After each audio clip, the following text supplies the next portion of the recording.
প্রিয়তমা, একটা কথা জানো,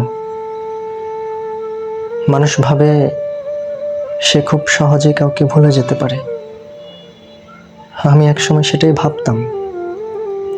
এখন বুঝি কিছু মানুষকে ভুলে যাওয়ার চেষ্টা করাই সবচেয়ে বড় ভুল।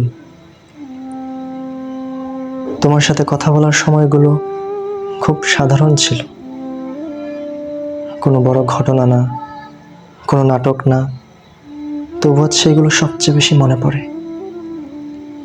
বিকেলের হালকা বাতাস, হঠাৎ করে তোমার হাসি, আর অকারণে কথা বাড়িয়ে দেওয়া, সবকিছু। এখন মাঝে মাঝে মনে হয় পৃথিবীর সব গল্পের শেষটা একরকম না। কিছু গল্প শেষ হয় না, শুধু থেমে যায়। তোমার সাথে আমার গল্পটা হয়তো ঠিক সেরকমই।